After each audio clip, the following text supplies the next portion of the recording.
Hello everybody, Anop here. Welcome back to some more degrees of lewdity. I finally got the freaking skyscraper built. It took like 40 rounds of parties, but I got it. Let's go. Avery examines your outfit and smiles. Good, says, linking arms with yours. Come, Remy and Harper will be meeting us here. We journey to the skyscraper together. Sure. Wait, open the way to the dungeon. You walk with Avery through the mansion and down the stairs, the atrium. Okay, the dungeon, like where the bones and stuff are. She throws them open. Avery, says Remy, wearing the finest attire you have ever seen. It's just so good. You guys can't even imagine it. It's like chef's kiss. Primo shit. I don't know why I'm gesturing with my hands. I know the software has no fucking clue what I'm doing. It probably even fucked it up. But you know. Primo. For an important occasion. Remy, I'm glad you both can make it. I wouldn't miss it, Harper says, giving smoke. I'm eager to see the stones. Yeah, I haven't stolen them. So they're still there. Avery links her arms with yours and she leads you all to the study. She stops outside the door and produces the key. Yeah, it's from her pocket. Open the way to the dungeon. Avery starts to move, but you cut her off and stride. You take the right book from the shelf and open it to reveal the remote. What? Reveal remote. You must push the button, but Avery snatches the book from you and pushes it herself. You hear the mechanical whirring. Hidden staircase. Harper applauds, and Remy seems less impressed. I bet you this manor's full of secrets, Avery says. What? An old building like that, Remy snipes. Come on. What? Come, it's not a long climb. What? I'm no confused. You walk down the staircase and arrive a hall of red lights. I only showed this place to two others, Avery says. The boy here and another softer sort. She pushes the door open and reveals the dungeon. Remy and Harper admire the torture implements. Damn, is this the Ass Whipper 9000? Dude! They both take a moment to notice the vault at the far end. Avery strides ahead. Avery taps the code in the vault, opens the door. A purple smoke billows out. It's clear enough to see a plinth. What? To see a plinth with a purple cushion on top. Set on the cushion, a white, so pale. Avery approaches it, but Remy intervenes. She snaps her glove into place and appraises the wishing stones. Everything is in order, Avery says. What? Everything's in order, Avery says. I trust. Remy nods. She produces a small purple box, places the wishing stones inside, and snaps it shut. You emerge outside the mansion with several... where a servant washes the mud off the wheels. You climb in after Avery. There are two long sofas, a table built in the bathed in purple light. The windows are tinted, Jesus, and impenetrable, probably. Once set, Remy signals the driver and the vehicle rolls forward. It's a short journey from here, Harper says. I don't know how familiar you are with the town's layout. I'm very familiar. It's not my first time in town. Oh, it's just speaking to... Yeah, not me. No one talks to me. I'm just a trophy husband. I'm just sitting here looking handsome. She taps the back of the driver compartment. Make it quick. We spent too long admiring Avery's furniture. You can't see through the tinted glass, but you hear a commotion outside, shouting. Threats! The driver accelerates and the limousine lurches. What the fuck's going on outside? The commotion fades, but you still hear voices. These sound less angry and more excited. Oh boy! The limousine stops. Avery combs her hair in a hurry and takes your arm, and the door opens. And you step outside together. In front of Avery's building, the large lights around it are lit up, bathing the building in light. A red carpet leads here to the building's entrance. Many women with cameras lining the sides already snapping away. Shall we? I act sophisticated because I'm a big boy. You walk down the red carpet with Avery, stopping when she does and striking a appropriate pose. Fucking JoJo. What would be the least inappropriate JoJo pose? Probably like your nose. I don't know. Damn, I'm trying to think offhand, but I don't know. Jotaro's would be fine. Josuke's would be fine. I don't know. I guess all the JoJo poses are kind of tame. At least by this universe standards. Tall door front of Avery's skyscraper. We're in the skyscraper, baby. Remind them who you are. I'm Thorfinn. What was Thorfinn's dad's name? I forgot. It's been forever since I've seen or had anything to do with Finland Saga. The room is gigantic, awash with lights, the ceiling held aloft by marble pillars. It's already full of guests and polite chatter. Servants rush about, making sure the guests are fed and entertained. It doesn't take long for Avery to arrive to be... What? Arrival... Okay, I got you. It doesn't take long for Avery's arrival to be noticed. A rippling murmur erupts, spreading through the room. Soon, all are facing her and applauding. Avery waves, thanking to many of them, until Quinn breaks the rank. Hands outstretched, she grasps Avery in both. Well done, my friend, Quinn says. Well done. I'm glad I got to say it before everyone swarms you. At last, here they come. Fight. Quinn steps away, and others indeed surge forward.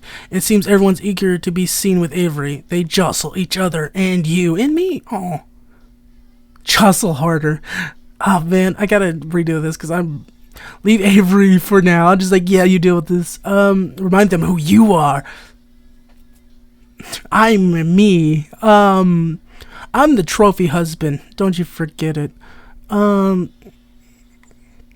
Oh man, all these are really good options. I'll cling to his arm for now, or her arm for now. She takes note and wraps her arm around your waist, ensuring you're not separated. Good, thank you. After shaking hand after hand, there's no end. She soon looks bored and casts the occasional glance at the transparent lift in the corner. She's eager and anxious about something. The swarm is only cleared by the tap of a microphone. Quinn stands on a raised platform on the far side of the room. A red ribbon hangs in front of her. Separate between two posts. Testing, thank you, yes. She clears her throat. Thank you for inviting me, Avery. If I could have a moment of your time, we've a ribbon to cut. Avery makes some apologetic noises as she passes through the crowd and strides towards the platform. We usually do this outside, Quinn says. But they are the temple protesters who might have seen them on the way in. Nothing to be concerned with. It's climate controlled in here. Much better. That's my goofy Amir voice. I hope you enjoy it. It's just for you guys. Avery arrives at the platform and climbs a step. I'll join her on the stage. I mean, literally, this is because of me. If I wasn't here, none of this would happen. So, I mean, this is the least for me. It's you, Avery, and Quinn on stage, with a sea of heads beneath you. Oh. Avery stands in front of the microphone. Thank you, she says. Thank you.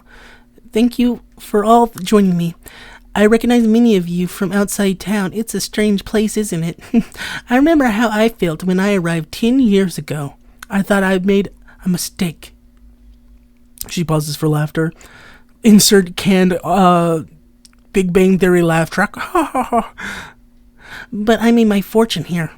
And there's more to be had. Much more. Here's the future. The audience applauds. Quinn claps too. Then reaches into the crowd. She returns with a pair of oversized scissors. Avery, my friend, she says. Let's do this together. Avery steps forward and holds onto half of the scissors. Quinn nods and as the photographer who just get into place. Muscle out Quinn and cut the ribbon with Avery. Yeah, fuck you. You take hold of Quinn's half of the scissors. She resists and gives the audience an embarrassed smile as they laugh, but relents when it's clear you won't back down. It's my ribbon, bitch. Amid the clicking of the cameras, a cheer goes out. Yeah, fuck yeah, it does. The party continues. The guests give Avery a little more space, but not much. Just a little. More wine is brought out, more food. Servants begin offering guests tours of the building, but you notice none use the lift in the corner. You hear commotion towards the front of the room. A shapely woman dressed in rags and toilet paper swings the temple's holy symbol around on a chain and stares at the guests with crazed eyes. Wait, hold on, I want to do this right. You're all sinners. And you, she points at Avery, you're the greatest sinner of all. A pillar of fire will seize this tower, this abomination, and drag it to hell. Security pushes through the clicking photographers and restrains her with surprising ease. A pillar of fire. I foresee it. She kicks the air as security drags her from the building. That was a performance, Avery, or perhaps Remy, hired here to discredit the temple protesters. You suspect it was Avery giving her satisfied smile. Maybe confront later, but it's fine. I don't care. Quinn stands on the platform again and taps the microphone. It's me again, she says. For most of us, it's time to wrap things up. Avery will be having a party upstairs for friends and family. Those involved know who you are. The rest of us, it's time to move out. Most of the guests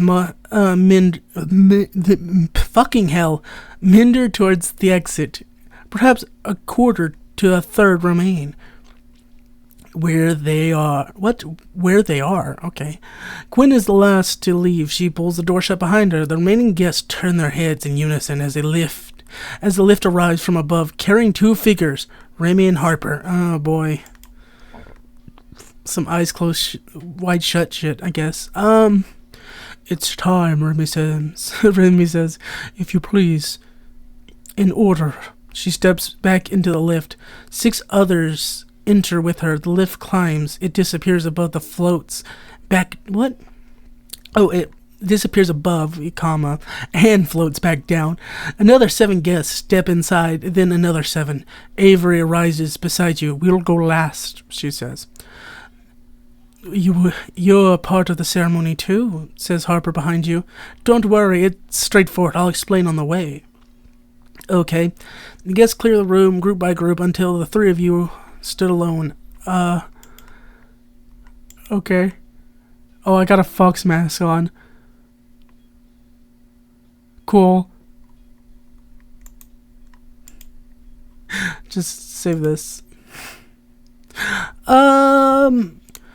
The lift returns. Yeah, get out of here. The lift returns. Even this close, you hear no sounds as it opens. Avery steps inside, then Harper. The door closes. Harper produces 2 fox masks. One larger, the ears tipped with silver. She hands you a smaller one to you. There. Unusually 1 fox, she says. There was a hiccup. Something that shouldn't have happened. I looked long and hard and found a precedent. Ask if Avery gets a mask.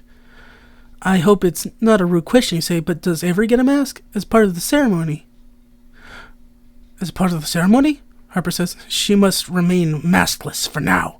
Oh, okay. Sure did. It feels kind of goofy for me to wear a fox mask, but I guess it fits with my ears and tail, I guess. Ooh. What's this? It's a mask, sir, please. I'm sorry. Beyond this is a room large. What? Okay, that's just weird reading. Beyond this is a room large but smaller. I get it, I understand, but I don't know. For me, it just seems awkward. Large but smaller than the one below. Yeah, I get it. An array of tall windows sit opposite of the lift, giving a good view of the town. A huge skylight hangs above.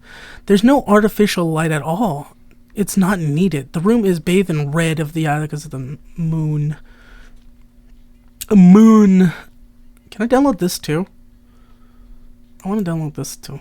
I could just go in the files and rip these. I don't know why I'm being goofy, but I want to do it this way because I'm stupid. The guests are here wearing elk mask. Oh. All are kneeling except Remy, who stands beneath the skylight. Oh, beneath the skylight. Besides the table, holding a knife aloft.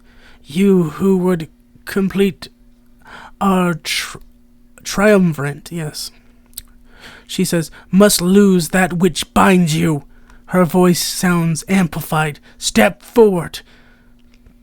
Avery does so. Harper holds your arm to make sure you don't follow. You've another role, she whispered. She produces the purple box from the coat and clicks it open. The wishing stones, still within. When Remy calls for you for the stones, you must present this to Avery. Then remain beneath the skylight until the ritual is done. She presses the box, goddammit. She presses the box into your hands, no matter what happens. Okay, yeah, sure, man. Avery strides towards Remy. The elk begins an alien chant, rising in volume as Avery draws closer. Remy points the knife at her, then points at the ground to her side. Avery stands beside Remy and turns to face you. Harper springs into motion and hastens after Avery, stopping on Remy's other side. There's a mask in her hand in the shape of a hound's face. Remy points the knife at you. The stones! You follow beside the chanting elk until you arrive before Avery, goddammit, and Harper. Remy and Harper. Stand still? You remain still. The wishing stones glisten in the red moon light. Avery reaches forward and takes the box and removes the stones. She casts the box aside. With a deft elk, catches it. Remy turns to Avery and points the knife at her, almost kisses her throat. Then Remy flicks her wrist, spinning the knife and grasping it by the blade. Avery takes the knife by the handle. Remy does this. Okay. Remy turns to Avery and points the knife at her. Okay, I had my people mixed up. I was like, wait. By the handle, as she does, Harper puts the mask over her face. Everyone looks at Avery, but her fierce eyes are only for you. Remy clicks her fingers, and the elk rise into motion. They grasp your arms and legs. Okay, well, they grasp your arms, legs, hips, shoulder, neck, and try to pull you onto the table. I'll allow it. Let's see where this goes. Okay. You know, I understand stress, yeah. But, I guess I have to read to find out. You climb onto the table. You climb onto the table? With the elk's help, yeah. Where they hold you down by your limbs. They don't stop chanting. You stare above. The blood red moon fills the entire skylight, somehow magnified. Am I gonna die? Bad end. You got fucking sacrificed, bozo. Get fucked, bozo. Avery peers down at you through the holes in her mask, a knife in one hand, the wishing stones in the other. Besides her, a handful of elks are bringing incense burners to Harper. She produces a file of purple flakes. Oh, okay, I see the arousal. It lights it. A sweet sickness fills the air. Increase the burners prepared. Wait, Incense. Oh my god, I'm stupid. Incense burners prepared. The elk form a ring around the table. Begin! Without breaking eye contact, Avery presses the point of the knife against your throat. Oh boy. Smile. Yeah, I'm involved! Thanks, guys, this is cool. Why is my shirt gone? You smile at Avery as if you trust her, as she moves the tip of the blade down your chest. No, my tuxedo jacket, you bitch. Oh, this is the worst thing that could have happened. Oh, over my heart. Oh, wow. She presses it against your bare skin, not hard enough to break it, but hard enough to slice through the tuxedo jacket. Avery holds the blade over your head and points the point facing down. She takes a deep breath, summoning strength. The chanting reaches an inhuman pitch, but none of it seems real. It's just you and Avery, eyes locked, alone in the madness. The chanting fades, the room twists and warps.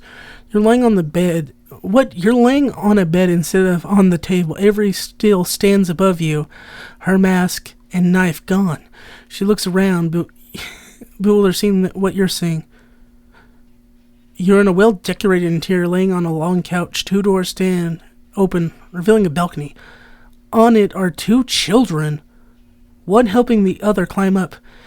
Are you sure I won't get in trouble? Asks the second child as he stumbles into the floor. Mom and Dad are out, says the first. Her voice sends a shiver up your spine.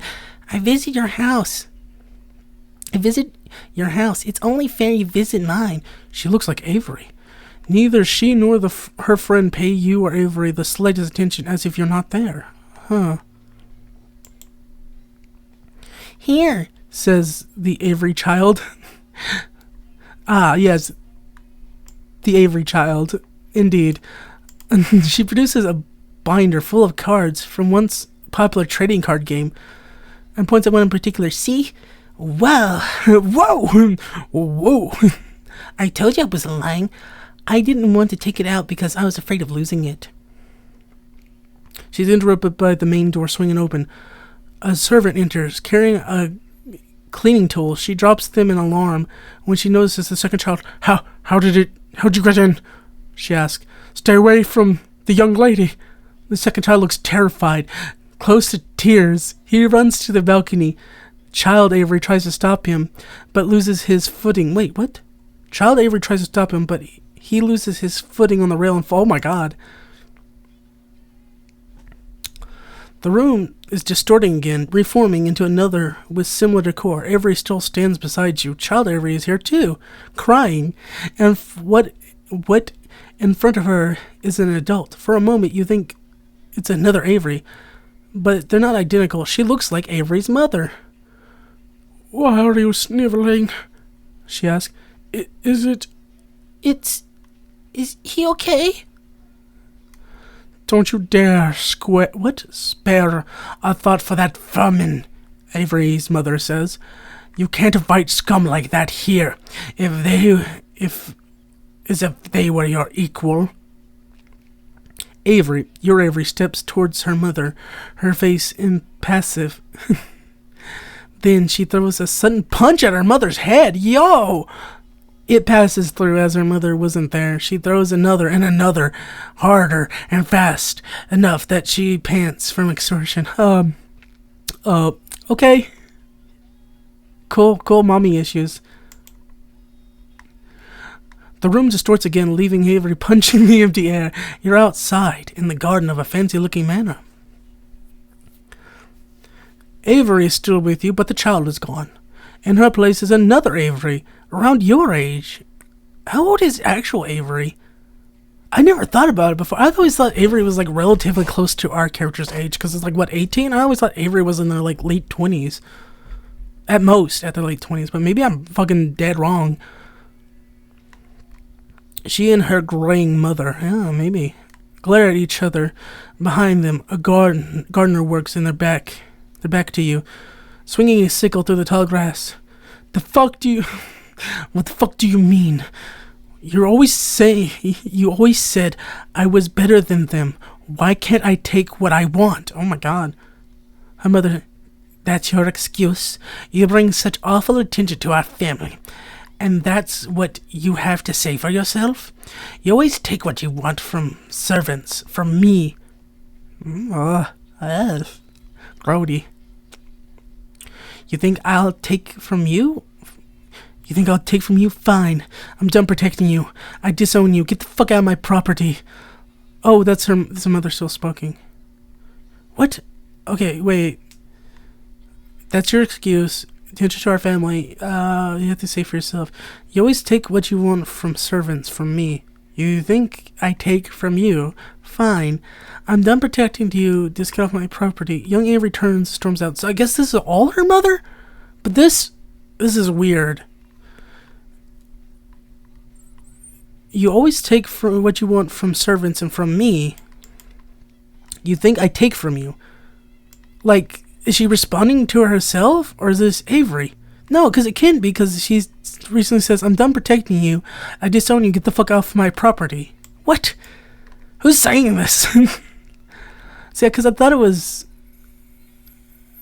Young Avery turns and storms away as reality bleeds in. And then error code. Cool. Error 565 error. Skyscraper is sinned. Gwyn, nobody. Error within widget. Okay. Cool. Error. I should export this, but I'm lazy. Avery jerks, breaking the moment. She throws her head back and trembles, dropping the knife, but not the wishing stones. She stares at the moon, trembling all over. She falls to her knees. You feel it more. You feel it more than see it. An eye opens, gazes down at you, and at Avery. Her head jerks back then again, with such violence that you'll worry you'll snap. The elk continue chanting. God damn it! You think Harper and Remy have joined the chanting, I guess. Your heart pounds as it exposed to the red moonlight through a vibrant, bullying hole in the world. You are changed. An invisible wound has been inflicted. What the fuck? Am I a hollow now? Do I got a hole in my chest? Avery falls limp. Her strings were cut. The elk falls silent. Then Avery pushes herself to her knees. Then, feet shaking, she rises. The elk around you release your limbs and kneel, facing Avery. As the elk are at kneeling now, forehead pressed against the ground. No one told me what to do. I'm not an elk. I'm a fox. Stand. Okay, yeah. You remain stood. No one seems to care. Avery looks at... What? Avery looks at her arms and hands, if unsure who she is. We are complete. Remy says, now the world shall tremble. Now the world shall tremble. Rumble, rumble. Is Avery causing the rumbling? Oh no, genocide. Avery takes a sudden step towards you and grasps you by the waist, lifts her mask to reveal her face. She pulls you into a kiss. You hear the thud of feet as the elk rise and jeer. Is this a marriage? The elk take turns to congratulate Avery. Maybe I was right. Suggest how useful they'll be. They all show you a new difference. What? Bowing. Indifference. But difference. Okay, whatever. I guess indifference is bad. Indifference is good. Bowing as if they finish addressing Avery. A less formal attire. And there's a lot of chattering among them. No food or drink. There's no servants to bear them. I think it would be best to give Avery some space. Oh, Remy says, this is her office. We're stood in. You know, or it will be once the furniture's here. Come. The elks make their way to the staircase. No one uses the lift now. Remy and Harper stop to give Avery a final bow. Then they, too, descend. Avery walks to the window and peers out at the sea, or perhaps the town's rooftops. Even the flats on Barber Street are dwarfed. The only way is up. Death surrounds me. I can make no misstep. She takes a deep breath and then turns to you and holds out a hand. Shall we?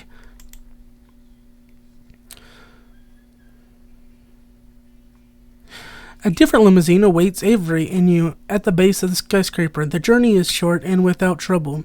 The temple protests have dispersed. Avery doesn't speak and wears a small smile the whole way. I don't feel like I could ever sleep again, Avery says once back in the mansion. I suppose I should try. Cool, I have to go buy another fucking tuxedo shirt. Fucking jerks. Fucking ripping my shit. I hate this place. I fucking hate this place. Well, what do I do now? Yeah, it's extremely cold outside. Yeah! Fucking ripped my only shirt. It's so cold out. Fucking hell. You sleep soundly. You're awoken by the sound of the lounge piano playing. You open your eyes. Avery's still fast asleep. You rub the tiredness from your eyes and focus. Your hair stands on end as you listen. 6 faintly familiar notes echo through the mansion, dueling the walls with their soothing hue. You feel anxious, like you want to go back to sleep while wide awake. Investigate. You creep down the stairs towards the lounge, each footfall making you nervous. You consider looking for something to use as a weapon, but there's a paradoxical sense of calm washing over you. Your fingers feel loose. You have no grip strength. It's nostalgic, but you don't know why. As you get closer, your legs feel heavier. Your footsteps slow, the melody slowly within, each one playing.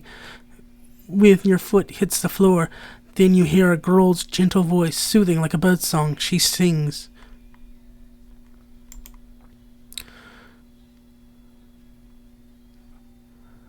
Oh boy. Oh boy. My dear, guys, I can't sing. My dear child, please don't hide. Beside the elks abide. Return to the tide. You step onto the lawn. The lodge doorway. A beam of red moonlight lands just below the piano, revealing the end of a dark green cloak. A brown fox mask lies cast aside on the floor. Oh shit, it's the brown fox. Feel the salt on your skin. Whisper the name on the wind. All the weight of our sins. The note of the final word makes much louder. It shakes you to your core, nearly bringing you to your knees. No rest for tired bones. I've walked this path alone, hopes carved like the river's stone. Your legs are moving on their own. Walk here with me, you'll see. There lies a way to be one with the waiting sea. You stop standing, no longer. You stop, she stands, no longer playing, but continuing the song. The river shifts its tide, for our name cast aside, lay unspoken, brookside. She steps into the red light, her face remains in the dark, but a cracking antler of pure emptiness pokes free from the glow, moonlight reflecting off of its 3 terrible prongs. Hush now, return to sleep. The elk, followed by the sheep, stole our black hearts to keep. Okay. The claws of an elongated, blackened by arms stretched towards you, one pointing right over your heart, the spot where Avery was holding a dagger. It burns. A creature with no name stares you down. I kneel. You slowly kneel. Its sharp finger follows you down. From the right side, its darkened face, a single green eye stares. It becomes more gentle, half-cloaked. It gently grasps your shoulder and pulls up. Its command is clear. Stand. You obey. You hear the straining and stretching of sinew as its arm moves. It places a hand flat against your chest. Your heartbeat grows louder.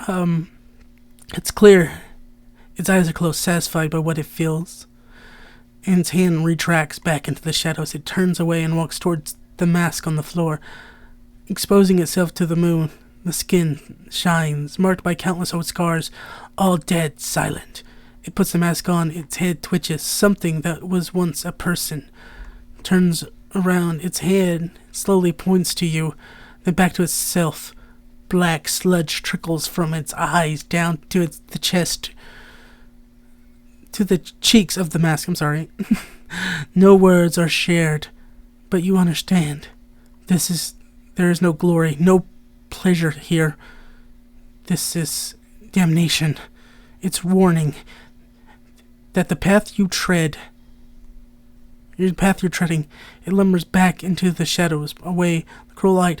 It raises its hand towards you and closes it. Your eyes close then on their own, and then they open again. She's gone. No one's there. Can I actually get some sleep? God damn it. Fine, I just had a spooky, scary encounter, but fine, I guess we could fucking... You dream of a beautiful figure, a cloak in white, standing under the red moonlight. Its arms spread out to you in a welcoming gesture. You feel its gaze boring into your mind as you step closer. Why is you? Am I not me? Oh, I'm being hypnotized. Because you is cloudy, I see. You dream of a beautiful figure, surrounded by trees, all bending inwards and floating above a lake. Everything moves around you. You find yourself hanging above a large ruin. You can't breathe. You slowly open your eyes sluggishly and stand from the bed. You make sure not to wake Avery. Your ears are ringing. Walk. Ah, I see. I'm not going to do this.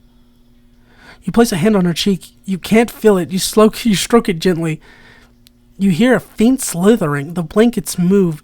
You see pale tendrils creeping into your vision as they begin to worm their way up the bed over her. She stares slightly, and the tendrils snap away, vanishing out of sight without a sound. She stills. You can feel yourself breathing. Well, this is fascinating. Your will is strong. I like you.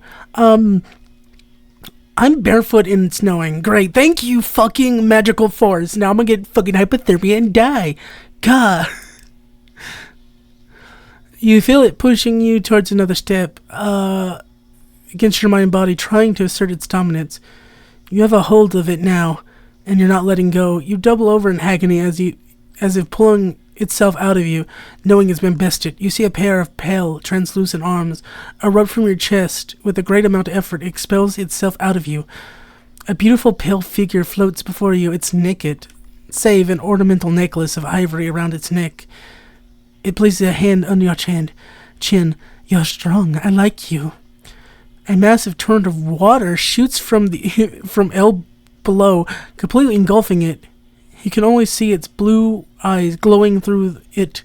When it passes, the figure is gone. You feel self-conscious about the warmth lewd you feel within you as you try to make sense of what just went through.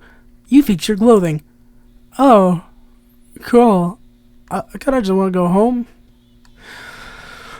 Well, that was something, huh? Jesus, how long have I been recording? It feels like forever. Yeah, it's been 43 minutes. Wow, I don't know if there's more content or if I should try going the route where I steal the bones next. I'll goof around with the save and see what else I can do. There's also a lot of events I didn't get to test around with. The ritual, I guess. I don't know what it's called, but that was an interesting experience. But anyways, I'll see your lovely faces next time, and ciao.